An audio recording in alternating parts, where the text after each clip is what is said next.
Padre bendito y santo, en el nombre de Jesús de Nazaret, estamos, oh Dios, delante de tu presencia, Señor, dándote gracias, oh Padre mío, porque hasta aquí tú has sido, Señor, en nuestra vida. Gracias, oh Dios Todopoderoso. Mira, Dios, vamos a tener esta enseñanza, Señor, que nos habla acerca de la familia. Padre, te pedimos, oh Dios, que tú nos ayudes, Padre, a poner atención a esta enseñanza, Señor. Toma la vida de tu siervo, Padre mío, que ha de enseñarnos, Dios mío, de tu palabra, Señor, y úsalo para la gloria de tu nombre, Señor. Te pedimos, oh Dios, que tu palabra pueda, Dios mío, Dios Todopoderoso, hacer eco en nuestra vida, Señor, y así la pongamos por obra, Padre. Yo creo, Señor, que tú vas a hacer aún mucho más. Oh Padre mío, te damos gracias en el nombre de nuestro Señor Jesucristo. Amén. Estamos atentos a nuestra enseñanza con la ayuda del Señor. Quiero comenzar diciéndoles a ustedes que todos de alguna manera anhelamos tener un buen matrimonio, pero los matrimonios felices, por supuesto, no surgen de la noche a la mañana, requieren de mucho amor, de mucho compromiso y mucha dedicación, ¿verdad? Y gracias a Dios que en Él tenemos el consejo para lograrlo, en nuestro Dios. Cuando buscamos a Dios unidos y seguimos los consejos que nos da su palabra, entonces podemos construir matrimonios más fuertes que inspiran y matrimonios también que bendicen, ¿verdad? Y sin embargo, existen ciertos enemigos del matrimonio que atentan contra, pues valga la redundancia, contra el matrimonio. Y en esta ocasión veremos uno de ellos con el nombre de pragmatismo, ¿verdad? El pragmatismo en el matrimonio. Y bueno, yo le añadí la palabra cristiano porque en este caso, pues matrimonios hay muchos, pero en este caso tenemos nosotros el pragmatismo en el matrimonio cristiano, ¿verdad? Porque algunos otros matrimonios, sobre todo los que no conocen al Señor, pues para ellos el pragmatismo es algo común, algo que hasta cierto punto ellos lo ven como algo natural, algo bueno, algo benéfico. Pero vamos a verlo nosotros a la luz de la palabra de nuestro Dios. Vamos a comenzar primero viendo qué es en este caso, qué es el pragmatismo, ¿verdad? Para que podamos nosotros ir relacionándonos con este asunto, con este tema. ¿Qué es el pragmatismo? Bueno, quiero decirles a ustedes que el pragmatismo es una idea de filosofía cuyo principio se basa en aquello que es útil y que da resultados, ¿verdad? Sacrificando si es necesario el valor de la verdad, ya que lo único que importa para los pragmatistas, ¿verdad?, son los resultados y no los medios para alcanzarlos. Es como cuando se dice de esa frase que se pronuncia mucho, sobre todo en la política, que dice el fin justifica los medios, es decir, que no importa lo que hagan, no importa cómo lo hagan, no importa encima de quién pasen. El asunto es que el fin justifica los medios. Si esto me beneficia, entonces esto es mío, esto lo hago, esto es lo que yo me gusta hacer, lo que me beneficia. Entonces, por eso escribí ahí, el pensamiento pragmatista se centra en este caso en lo que sí funciona según ellos, ¿verdad? Y aunque tengan que pasar por encima de los valores y los principios éticos y aún sobre los principios cristianos, ¿verdad? No importa si tienen que pasar incluso encima de la palabra de Dios, si esto a mí me sirve, si me funciona, si yo creo que esto es lo correcto, entonces esto es lo que hago. Y así hay muchos matrimonios en el mundo pasando por encima de sus valores cristianos, por encima de sus propios principios, ¿verdad?, y no hacen caso a eso. Por otro lado, también escribí ahí, ¿verdad? Por otro lado, nosotros sabemos que el matrimonio verdadero está cimentado sobre la base del compromiso y la dedicación. No es que si a mí me gusta o esto me sirve, entonces yo esto lo tomo, aunque pase por encima de los valores cristianos, no me importa, yo lo hago. No es así el matrimonio. El matrimonio se basa en los valores, en el compromiso, en la dedicación. ¿Qué dice, por ejemplo, Génesis 2:24? Ustedes conocen ese texto muy bien, sobre todo los matrimonios. ¿Qué dice la Biblia? Dice, por tanto, dejará el hombre a su padre y a su madre y se unirá a su mujer. Y obviamente este versículo nos habla de muchas cosas, dependiendo del punto de vista de cómo lo veamos nosotros. Pero aquí dice, dejará el hombre a su padre y a su madre. Aquí se trata de un compromiso, se trata de dedicación. Dice, dejará a su padre y a su madre y se unirá a su mujer. Ahí nos habla de dedicación. No es algo nada más práctico de la noche a la mañana, como hoy en día los matrimonios, ¿verdad? Que de la noche a la mañana pues ya son matrimonio, y de la noche a la mañana ya no son matrimonio tampoco, ¿verdad? Y entonces eso es el pragmatismo. No me funcionó, pues entonces lo desecho, porque yo solo ocupo lo que me sirve, lo que me funciona. Lo que no funciona, eso lo tiramos a la basura, dicen ellos. Y por eso estamos viendo nosotros, a simple vista, el pragmatismo puede oírse como algo bueno, algo benéfico, pero en el fondo no es algo bueno. Entonces tenemos nosotros, ¿qué es el pragmatismo? Dijimos, es lo que según ellos me funciona, lo que a mí me gusta, lo que yo quiero, lo que me está funcionando, y lo que no me funciona no me interesa. A quien tenga yo que destruir, yo lo destruyo, porque eso es lo que a mí me funciona. Aspectos negativos de la corriente o de esta ciencia del pragmatismo. Bueno, los pragmatistas se jactan de su laicismo, es decir, que ellos dicen, nosotros ya nos liberamos de las ataduras de la religión para vivir una verdadera libertad, dicen ellos, ¿verdad? Pero debo decirles que el hombre moderno se cree libre de cargas religiosas sin darse cuenta que se ha vuelto esclavo de un nuevo ídolo que él mismo ha creado. Su nuevo Dios moderno, del que ahora adora y sirve con tanta pasión, se llama pragmatismo, ¿verdad? Supuestamente ellos se han liberado de las ataduras de la religión, de la palabra de Dios, y ellos dicen, ahora nosotros somos libres, hacemos lo que queremos. Pero ellos aparentemente se sienten libres, pero no se dan cuenta que han creado un Dios y ahora son esclavos de un nuevo Dios, el cual se llama pragmatismo. Y esto podemos ver, no es algo nuevo. En el libro de Tito, ¿verdad? O en la carta a Tito, tenemos nosotros en el capítulo 1, en el versículo número 14 al versículo 16, fíjense cómo dice la Biblia. Leemos unidos y dice, no atendiendo a fábulas judaicas y a mandamientos de hombres que se apartan de la verdad. Todas las cosas son limpias a los limpios, mas a los contaminados e infieles nada es limpio. Ante su alma y conciencia están contaminadas, profesándose conocer a Dios, mas con sus hechos lo niegan, siendo abominables y rebeldes, reprobados para toda buena obra. Así es como viven esas personas que supuestamente se han liberado de, ya dije a ustedes, de las ataduras de la religión, pero ellos mismos han creado ahora un nuevo Dios, al cual sirven con tanta devoción, pero son esclavos de esto, del pragmatismo. Entonces, bueno, escribí ahí que la mentalidad pragmática seguía con esta idea. ¿Cuál es la idea? ¿Me sirve o no me sirve? Y entonces aquí el asunto es ese. Ya les dije a ustedes, matrimonios que hoy en día surgen y ya viven juntos, y mañana ya no viven juntos otra vez. ¿Por qué? Porque no me sirvió. Y el asunto no es que si me sirve o no me sirve, sino el asunto es que el matrimonio es serio, que la pareja es seria, que Dios fue el que instituyó el matrimonio para que podamos vivir en unidad. Entonces ellos seguían con esta idea, ¿me sirve o no me sirve? ¿Me funciona o no me funciona? Ellos no se preguntan, como escribí ahí, ellos no se preguntan, ¿es bueno o es malo? ¿Es bueno lo que estoy haciendo? ¿Es bueno lo que estoy pensando? ¿Está bien lo que voy a hacer? ¿Verdad? ¿Es bueno o es malo? Ellos no se preguntan eso. Tampoco se preguntan, ¿es verdad o es mentira? Ellos no se preguntan estas cosas. No se preguntan tampoco, ¿es moral o es inmoral? Porque a ellos no les importa si es moral o es inmoral. No les interesa si es verdad o es mentira. Lo que a ellos les interesa, ¿qué es? Dijimos, que le funcione, que le guste. Eso es lo único que le funciona a él o a ella.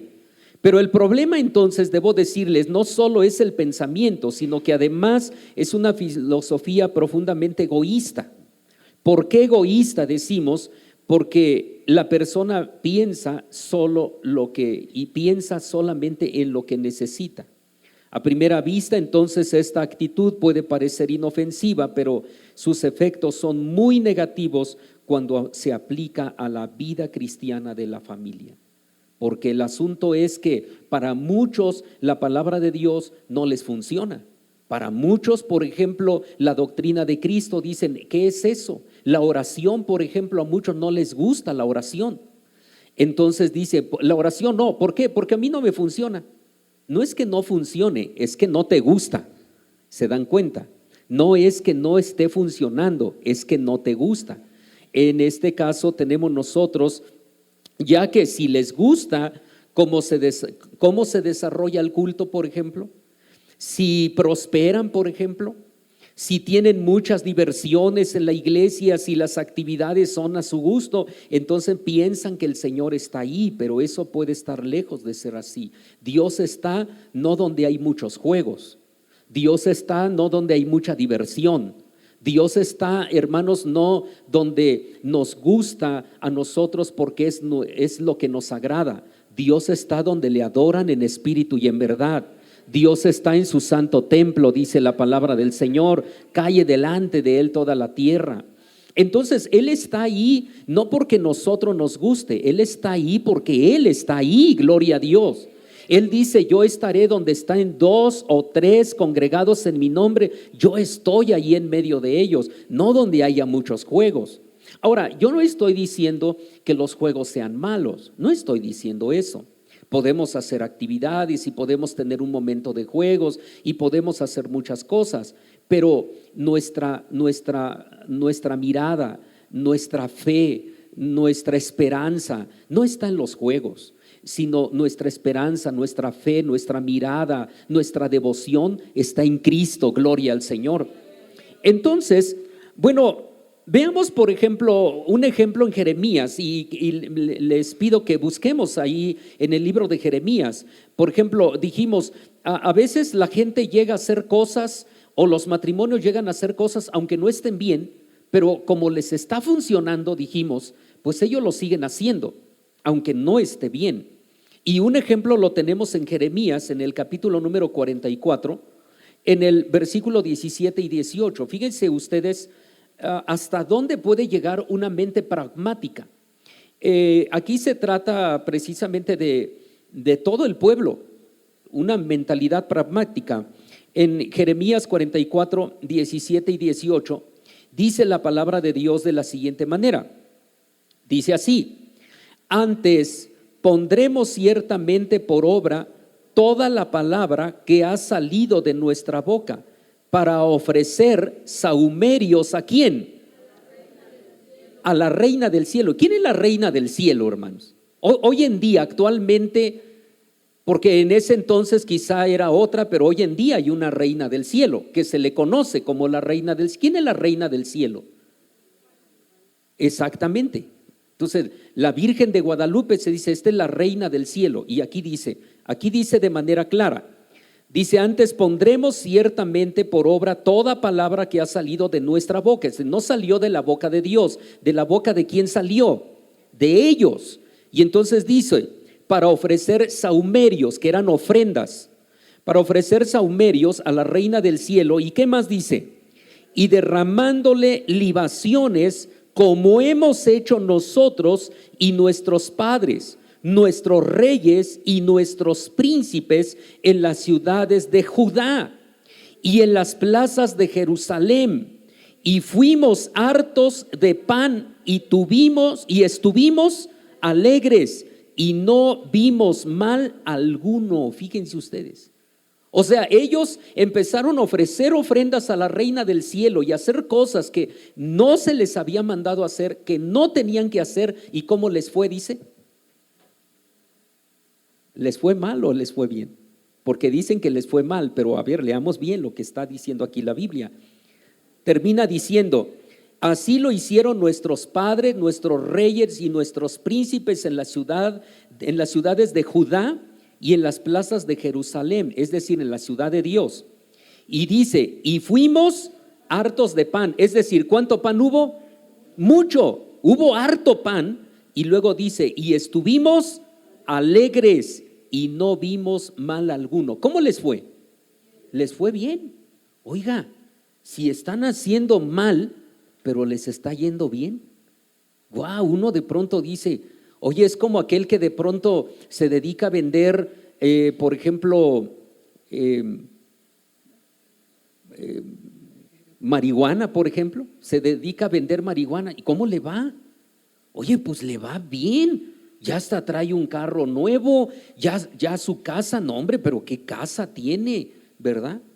Y pues lo vemos siempre ahí en la calle y todo, y le va bien. Y entonces hay algún matrimonio por ahí cristiano que dice, oye, pues me dan ganas a mí también de hacerlo, ¿no? Si a él le va bien. Y resulta que por ahí algún cristiano que de pronto no viene establecido en las cosas de Dios comienza a hacer mal las cosas, como esto dice, desde que ofrecimos sacrificios a la Reina del Cielo nos fue bien. Ahora, veamos nosotros qué dice, porque el corazón engañado de entonces es el mismo corazón engañado de hoy. Pues los hombres siguen juzgando según sus experiencias. Si las cosas funcionan, entonces es bueno. ¿Cuántos matrimonios, por ejemplo, no van toda la semana al templo, pero cómo les va? Bien, les va bien. Y entonces los que van toda la semana, ¿qué dicen? Oye, pues me dan ganas de no ir yo también toda la semana. Pues si ese otro que no va, le va bien, pues yo también no voy a ir para que me vaya igual, me va a ir bien. O sea, seguimos juzgando conforme ven nuestros ojos. Por eso les dije a ustedes, el asunto de los pragmáticos no es solo simple y ya. Tenemos que ir más allá de las cosas. Entonces, notemos lo que ellos hicieron. Dice que ofrecieron ofrendas a la Reina del Cielo y no les faltó pan y vivieron alegres y no vieron mal alguno. Pero veamos lo que dice, eso dice el versículo 17. Y la manera como opera el pragmatismo es que si ven que sus acciones son exitosas, entonces concluyen que tal conducta, ¿cómo es? Pues es correcta y está bien. ¿Por qué? Porque me ha ido bien, ¿verdad? Me ha ido muy bien. Ahora, veamos lo que dice el versículo 18. Lo tienen ahí. Entonces, el versículo 17 dice que desde que ellos ofrecieron a la Reina del Cielo les fue bien. Versículo 18. Mas desde que cesamos de ofrecer sahumerios a la Reina del Cielo y derramarle libaciones, ¿qué pasó? Y a cuchillo y a hambre somos consumidos. ¿Se dan cuenta? Entonces aquí el asunto es, afirma el versículo 18 que ellos dijeron, desde que dejamos de ofrecer ofrendas a la Reina del Cielo nos falta todo. Así podemos ver un sinfín de familias que practican toda clase de cosas asegurando que lo que hacen es bueno porque les trae beneficios instantáneos. Les he dicho, por ejemplo, a ustedes en varias ocasiones, ¿verdad? A la iglesia donde pastoreo, no solo aquí, sino en todos lados donde he pastoreado, les he dicho, hay matrimonios, hay familias, hay personas, hermanos de la iglesia, que de pronto llegan y dicen, hermano, Dios me ha estado bendiciendo mucho. Qué bueno, dice uno, qué bendición, gracias a Dios. Sí, hermano, nada más que ¿qué cree? Que ahora ya no voy a poder venir al templo. Bueno, ¿y ahora por qué? Como Dios me está bendiciendo mucho, ya no puedo venir porque hay muchísimo trabajo. Entonces aquí la pregunta es, ¿eso es de Dios o de quién es eso? Porque la pregunta es, ¿acaso Dios te va a bendecir pero alejándote de Él? Que el Señor va a decir, mira, te voy a bendecir, pero ya no puedes ir al templo, ya no puedes buscarme. Tienes incluso que dejar de ser cristiano para que yo te bendiga. Dios lo hará así. Dios no lo hace así. Ese es pensamiento pragmatista, que yo entonces me quedo por allá, no busco a Dios, pero me ha ido bien. Y ellos mismos lo dijeron, desde que cesamos de ofrecer sahumerios a la Reina del Cielo nos va bien. Y entonces la gente dice, creo que portándome mal me va mejor, pues entonces me voy a portar mal. Y ahí están los matrimonios cristianos portándose mal porque les ha ido bien cada vez que se portan mal. Eso no es así, hermanos. Tenemos nosotros entonces que Es así como vemos, dijimos, a un gran número precisamente de familias alimentadas por la avaricia. Hacen de las bendiciones materiales el objeto de sus deseos y no Cristo. La experiencia, la emoción y la moda y la opinión popular cobran más autoridad que la Biblia misma. Y este es el evangelio en el que muchos están creyendo. Porque ya dijimos, pues les ha ido bien y entonces dicen, pues si aquí me va bien, pues entonces aquí me quedo. Está bien, pero imagínense ustedes, por ejemplo, si en algún momento alguien, por ejemplo, está enfermo y dijera, se le dijera, ¿qué prefieres? ¿La sanidad ahorita mismo? ¿Puedes quedar sano, pero toda la eternidad en el infierno? ¿O vivir enfermo aquí en la tierra y toda la eternidad en el cielo con Cristo? ¿Qué prefiere usted? Porque puede ser que alguno diga, la salud, pastor. Yo prefiero la sanidad, aunque me vaya al infierno toda la eternidad, no me importa. Pero vivir sano el resto de mi vida. ¿Y cuánto vive entonces aquel que vive así? Puede vivir 1 año, 2 años y se muere. Y su eternidad en el infierno. Ese es el pensamiento pragmático. ¿Cuántas veces nosotros hemos tenido que padecer, pero tenemos la esperanza de estar con Cristo, cierto o no? Y dice incluso la Escritura, las cosas que padecemos en esta tierra no son de compararse con la gloria que tenemos en el reino de los cielos. Pero eso es cuando nuestra mente está en Cristo, no en lo pragmático. ¿Sí me estoy dando a entender? Bueno, entonces tenemos el otro punto. ¿Cómo ataca al matrimonio cristiano el pragmatismo? ¿Cómo lo ataca?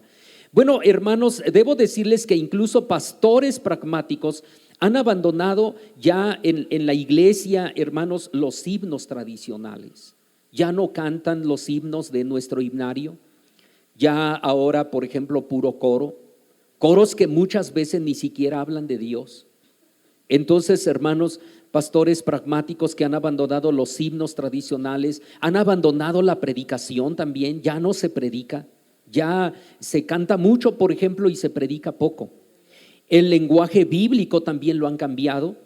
En sus congregaciones no se mencionan palabras como infierno, no se mencionan palabras como pecado, arrepentimiento, sanidad, e inclusive el solo título de iglesia ya se lo cambiaron. ¿Por qué? Porque según ellos aquello atenta contra la autoestima de las personas.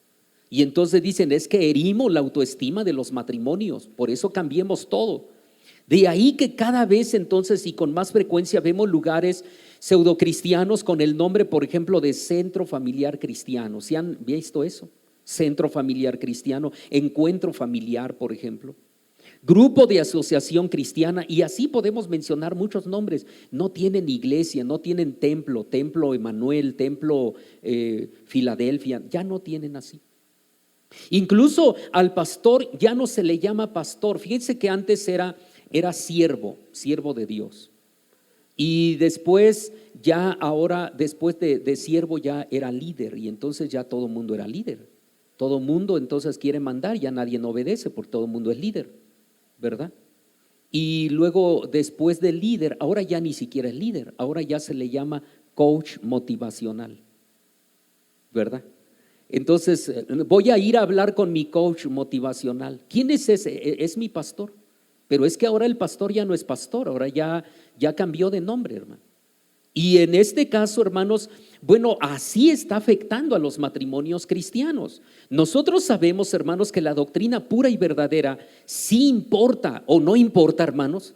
La doctrina pura y verdadera sí importa, ¿cómo no? Y no podemos aceptar una ideología extraña por muy funcional que sea. Hermanos, no podemos predicar sin el Espíritu Santo. No se puede predicar sin el Espíritu Santo, y no podemos predicar un cristianismo sin Cristo. Tampoco podemos predicar perdón sin arrepentimiento y salvación sin regeneración. No se puede. No podemos predicar el cielo sin el infierno. No podemos separar esto. Tenemos nosotros que predicar una cosa para poder llegar a la otra igual. Y entonces ahí escribí, el pragmatismo da la espalda a muchas verdades bíblicas que nos exigen tiempo, nos exigen dedicación, esfuerzo, paciencia, etcétera. La iglesia es lo que pide, el Señor es lo que pide de nosotros. El Señor, por ejemplo, dice: dame, hijo mío, tu corazón. Y muchos matrimonios no quieren darle el corazón a Dios. El Señor, por ejemplo, dice: dame mi tiempo, dame tiempo, y no queremos darle tiempo, solo lo cantamos, no daré mi tiempo a nadie más que a ti, pero eso lo cantamos solamente, pero ya para hacerlo, eso es otra cosa, hermano. Entonces, hermanos, el pragmatismo da la espalda, dijimos, a las verdades bíblicas que exigen tiempo, dedicación, esfuerzo, paciencia. Las cosas no se consiguen de la noche a la mañana, hermanos. Pensemos en los héroes de la fe que se esforzaron, que lucharon, que trabajaron y no lograron las cosas de manera pragmática, no. Veamos, por ejemplo, un ejemplo aquí en Hebreos, en el capítulo 11, en el versículo número 11. Vamos a ver, Hebreos en el capítulo 11, el versículo número, desde el 8, del versículo número 8. Y no nada más ellos. Por ejemplo, pensemos nosotros, hermanos, fíjense ustedes, si vemos el versículo 5 incluso, ¿de qué nos habla el versículo 5? El personaje es Enoc y dice: por la fe Enoc fue traspuesto para no ver muerte, y no fue hallado porque lo traspuso Dios, y antes que fuese traspuesto tuvo testimonio de haber agradado a Dios. ¿Cuántos años vivió Enoc? ¿Se acuerdan ustedes? ¿Y cuántos años caminó con Dios?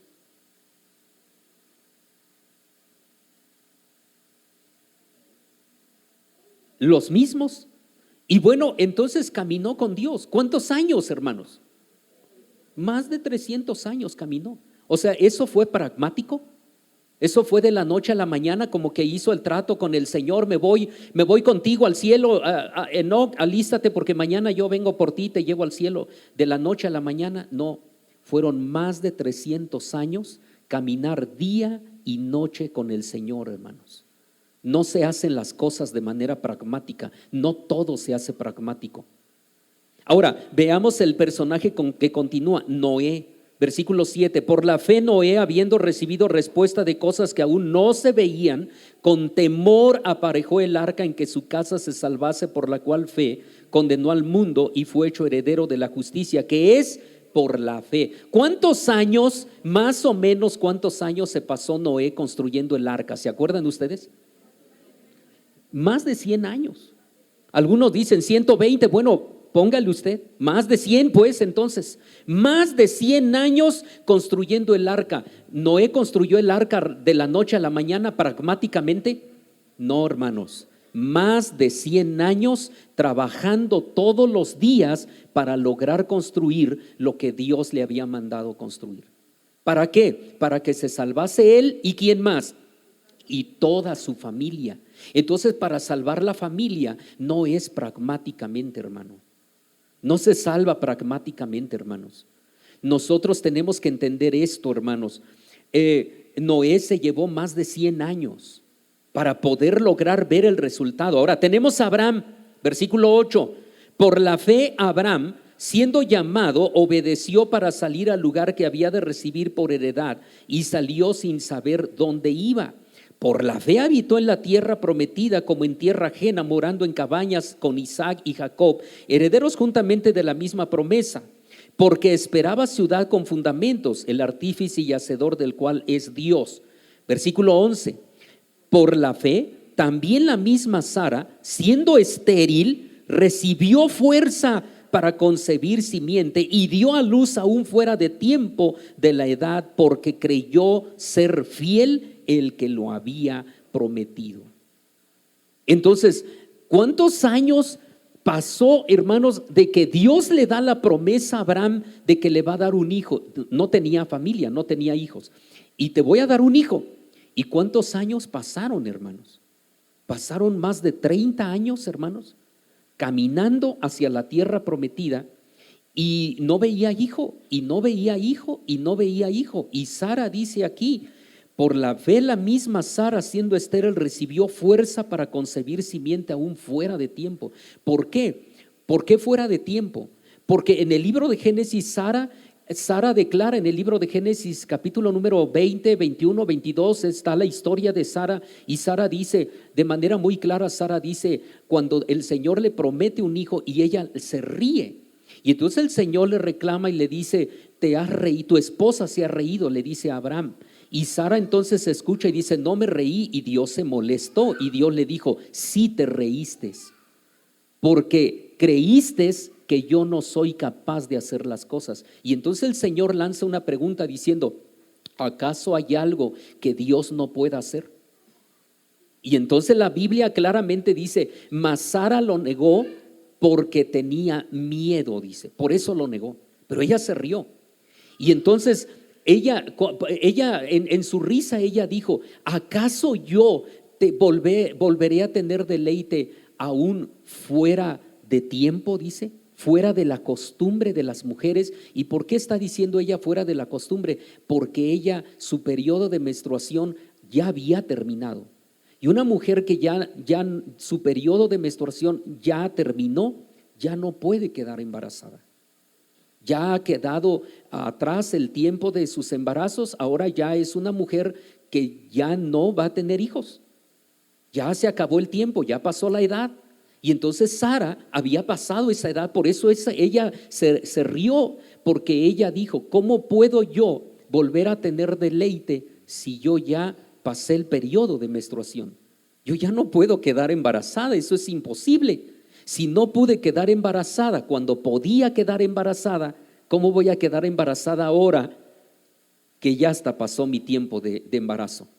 Ya no puedo quedar embarazada. Por eso ella se rió. Y el Señor dijo, ¿acaso hay algo imposible para Dios? Y entonces, bueno, pasa el tiempo y dije, ¿cuántos años pasaron de la promesa de Dios a ellos? 30 años.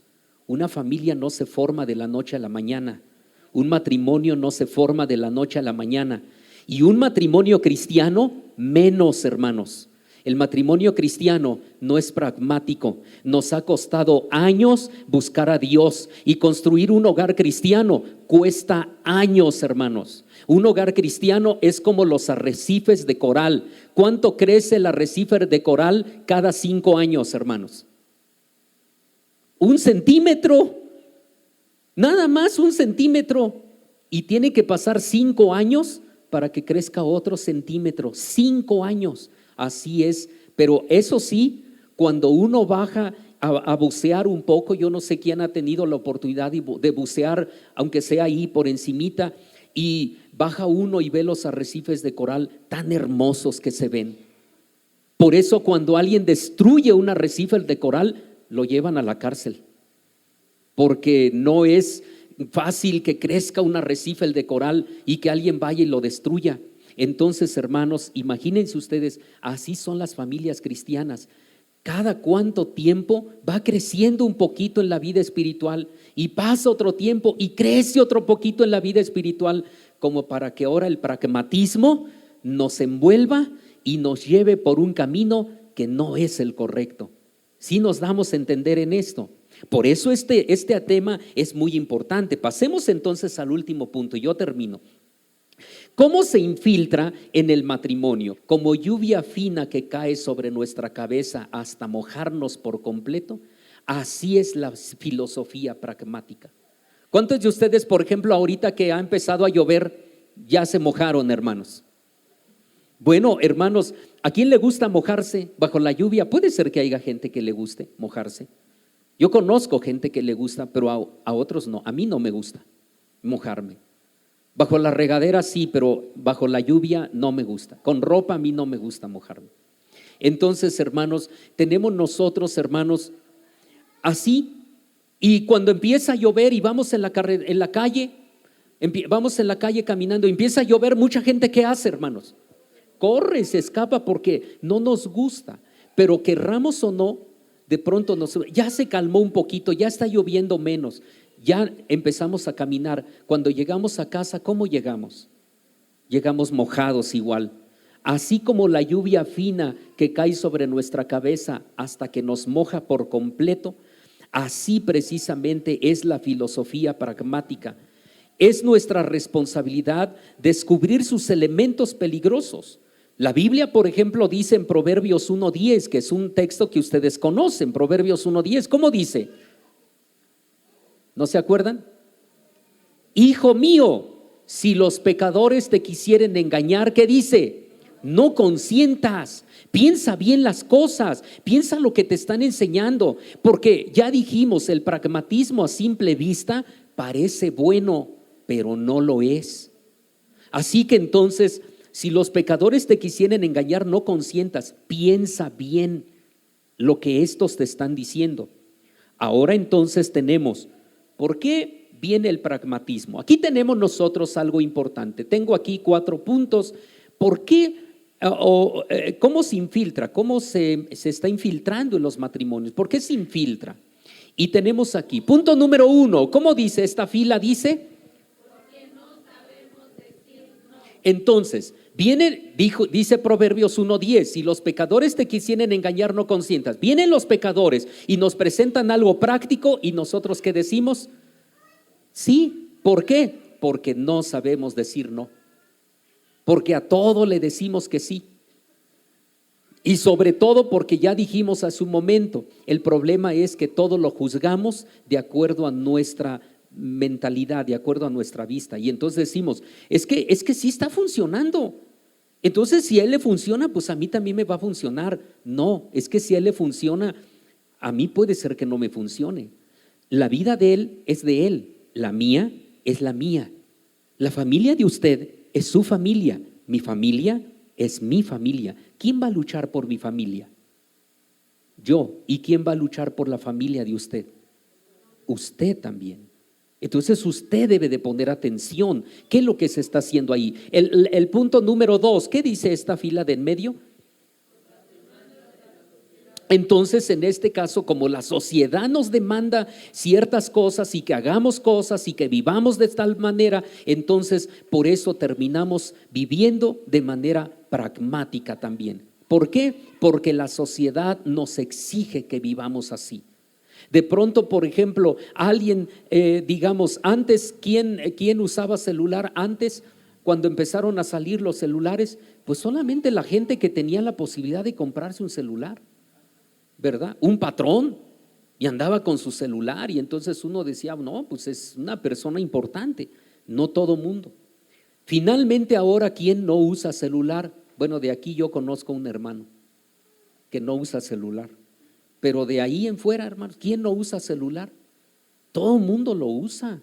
¿Por qué? Porque la sociedad de alguna manera nos empujó a vivir de esa manera. Y eso es como un ejemplo del celular, pero cualquier otra cosa, que él tiene carro y ahora todo el mundo quiere carro. El problema no es tener celular, uno puede tener un celular chiquito, sencillito, baratito, pero no, ahora ya salió el iPhone. ¿Cuál iPhone? ¿En cuál iPhone vamos? ¿O van más bien? ¿Por qué? Porque digo vamos como si yo tuviera también. En el 16, ahí está, en el 16. Y según por ahí ya hay anuncios de que va a salir uno barato, ¿no? Que yo no sé qué va a ser, ¿verdad? Pero en este caso que va a salir uno barato con tal de que todo el mundo tenga iPhone. Entonces, hermano, en el 16, y el asunto es que todo el mundo quiere iPhone. No importa que se endrogue, y así viven los matrimonios, endrogados, pagando, teniendo deudas. ¿Por qué? Porque la sociedad así les exige. Cuando uno puede vivir a lo mejor con un teléfono más sencillo, pero sin deudas. Al final de cuentas, hermanos, fíjense ustedes que cuando empezaron a evolucionar más las computadoras y no sé qué tanto, y me acuerdo yo perfectamente que teníamos una computadora que un hermano nos regaló, una así de esas grandotas, hermano, pero enorme, pesadísima que teníamos y todo, y de pronto salió la Pentium 4. Y no, pues yo andaba y yo me acuerdo que le decía a mi esposa, es que yo quiero una Pentium 4 y yo quiero una Pentium 4, y ahí estaba yo y hasta le oraba yo al Señor, Señor, ¿por qué no me das una Pentium 4 para que yo pueda trabajar bien? Y en ese entonces escribía lecciones del consejero y todo, y no, pues yo quería mi Pentium 4, y hasta que conseguí la Pentium 4 y la sacamos en abonos y todo, y ya bueno, ya tenía yo mi computadora. Y un día Un técnico de computadoras va y la checa porque pues empezó a fallar y entonces uno no le sabe realmente y entonces empezó a fallar y él va y ya la vio, la revisó y dijo, no, su computadora está bien y todo ya, la dejó bien, funcionando bien. Y dice, oiga pastor, solo quiero hacerle una pregunta. Le digo, dime. Dice, ¿y usted usa todo lo que tiene esta Pentium 4? Dice, porque está bien buena su computadora, dice. ¿Usted usa todo lo que tiene la computadora? Le digo, bueno, pues yo nada más la uso para escribir las lecciones, dice. O sea, usted nomás usa el Word, dice. Le digo, pues sí. Dice, entonces, ¿para qué quiere usted una Pentium 4? Dice, usted podría tener otra más sencillita, dice, pues si no ocupa usted esto. Y entonces lo mismo ahora con los iPhone. Oiga, ¿usa usted todo lo que el iPhone tiene, el iPhone 16? No, nomás es para hablar. Entonces, ¿para qué quiere usted un iPhone 16? Carísimo y endeudado. Bueno, nomás para que lo asalten por ahí en el camino, peligrando, hermano. Pero ¿por qué? Porque la sociedad nos demanda vivir de esa manera y ese ha sido un problema en los matrimonios cristianos. Ahora, el tercer punto, ¿lo alcanzan a ver los hermanos de hasta aquella fila de allá? ¿Qué dice? Para estar a la altura de los demás. Eso no se puede, hermano. Si el otro vive lejos de Dios, no lo hagas tú. Si el otro se aparta de Dios, tú no lo hagas, hermano. Porque tú no eres pragmático, tú eres cristiano, eres hijo de Dios y eso es diferente. Usted puede cambiar su prenda con el otro, no le va a venir porque es del otro, no es de usted. No podemos vivir a la altura de nadie y no podemos vivir como el otro. El otro vive así porque así le ha funcionado, pero para mí, ¿sabe lo que funciona? Yo podría decir, oiga pastor, ¿y a usted qué le funciona? A mí lo que me funciona es doblar mis rodillas y esperar en Dios. A mí lo que me ha funcionado es confiar en Cristo. Lo que me ha funcionado hasta el día de hoy es conocer a Dios y depender de Él. Eso es lo que me ha funcionado. ¿Qué es lo que te funciona a ti? Yo quiero terminar entonces. Último punto dice, ¿por qué más? Por competencia. Porque quiero competir con el otro. Quiero ser más que el otro. Veamos por último lo que dice San Mateo. Busquemos San Mateo. San Mateo capítulo número 7, en el versículo número 24. San Mateo capítulo 7, versículo número 24. Porque yo quiero terminar diciéndoles que ya vimos que los resultados del pragmatismo son inmediatamente. Sin embargo, lo que funciona a corto plazo no necesariamente va a funcionar a largo plazo. Y el ejemplo lo tenemos en San Mateo capítulo 7 versículo 24 al 27. Dice así, ¿cómo dice? Cualquiera que me oye estas palabras y las hace, le compararé a un hombre prudente que edificó su casa sobre la peña, y descendió lluvia, y vinieron ríos, y soplaron vientos, y combatieron aquella casa, y no cayó, porque estaba fundada sobre la peña. Y cualquiera que me oye estas palabras y no las hace, le compararé a un hombre insensato que edificó su casa sobre la arena, y descendió lluvia, y vinieron ríos, y soplaron vientos, e hicieron ímpetu en aquella casa, y cayó, y fue grande su ruina. Mi querido hermano, ¿uno dónde edificó su casa? Pragmáticamente. ¿Cómo pragmática? Prácticamente. ¿Qué hizo? Fue a la arena y sobre la arena la edificó. ¿Cavó? Puede ser. Cavó sobre la arena. Cavar sobre la arena es fácil. Cavó sobre la arena, lo fácil, lo rápido, y edificó su casa. Pero cuando vino la tempestad, su casa no soportó. Su familia no soportó. Porque no se hacen las cosas de manera pragmática. En cambio el otro, el primero, ¿qué dice la Escritura? Este fue a la peña, y en San Lucas incluso dice, cavó y ahondó sobre la peña. Escarbar sobre la roca, eso no es fácil, eso cuesta, pero eso es lo más seguro. Mientras el que estaba cavando en la piedra, en la roca, apenas había cavado para un lado de cimientos, el otro ya había levantado su casa. Quizá el otro hasta se burlaba y decía: tú mira cuánto sudas, cuánto trabajas para tu casa, yo ya hasta la terminé. Sí, pero cuando vino la realidad de la vida, su casa no soportó. Eso es lo que va a pasar con los matrimonios pragmáticos, que hacen las cosas rápidas y según ellos prácticas. En la vida cristiana no todo es práctico. Dice la Biblia: párate sobre el camino, pregunta sobre la senda antigua, tómate el tiempo, haz las cosas, párate primero, empieza a preguntar, indaga cuál es el mejor camino, tómate tu tiempo y camina por esa senda, porque esa senda es la senda segura. Fácil es entrar por la senda ancha, donde entran muchos, porque eso es lo más práctico.